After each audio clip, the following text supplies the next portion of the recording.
Welcome to my devlog. It was a time since the last one. Since that, I didn't have much time to work in this project. Some things happened, and I finished my last year of university, which cost me a much part of my time. But finally, I was able to continue where I lived. I tried, but I was getting stuck. First of all, I'm not an expert using Unity. Actually, I was learning in the process and I'm still doing, but the project was getting more complex than I expected, at least for a newbie like me who only had used RPG Maker to develop games. I also ended needing some 3D assets and I couldn't keep going without them. I tried to model them by myself, but I didn't success. And right now I can't buy or pay to someone else for them. It was there where I started to planning develop another game, one that I knew I could do it with the skills I have. So I started again.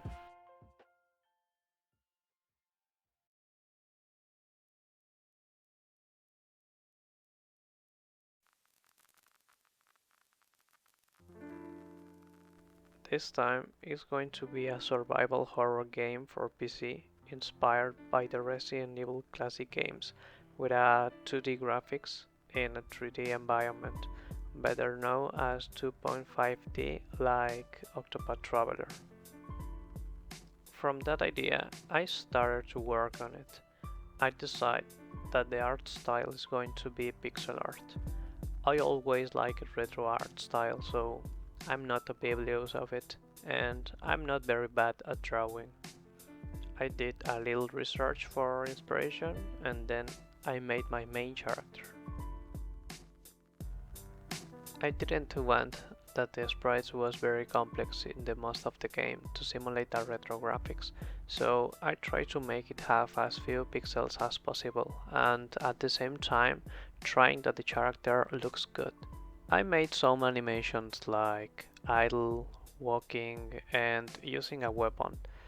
I set up a playground scene and then I started to code.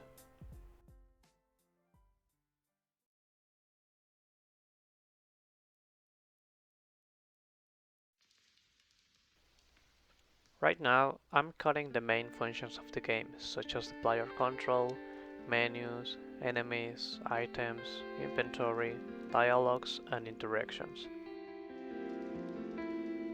With the player sprites in hand, I started to work on the player control.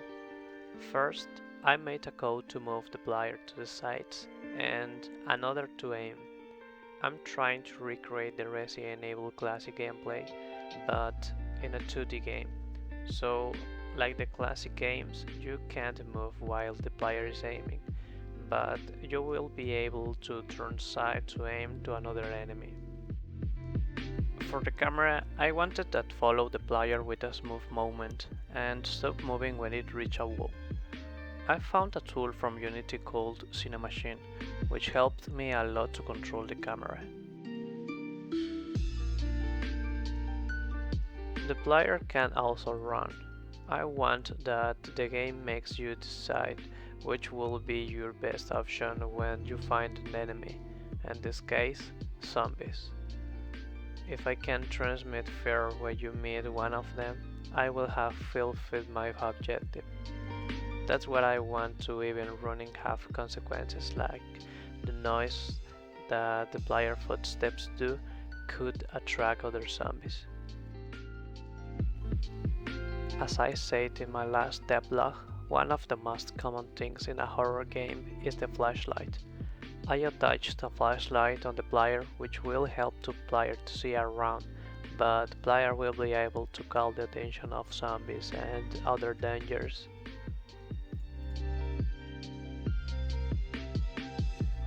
For the light and shadows, it seems that Unity don't create shadows from sprites, so I had to create a custom shader and add the default Unity sprite shader script code as a base. Then I created a new material for the sprites and attached to the shader from before. With this, the sprite it's going to be affected by the light on the scene. For the shadows, I needed to turn on the cast shadow on the sprite render, and then we have shadows, but we can automate it with a script and add to the sprites on the scene. The player also will have the option to shoot the weapon if it has bullets. I added a code to shoot while the player is aiming and a bullet which is shot from the weapon. In this case a revolver, so the player will only have 6 bullets maximum for load. I also added a counter for the bullets, which appears when the player is aiming. The idea is find bullets and pick them up, and for interactions to items I coded a script which when the player approaches to an item, an interact message will appear. For that last, I made a bullet item to test it, but I realized that I will need an inventory to store the bullets and reload the weapon, but this will be for another devlog.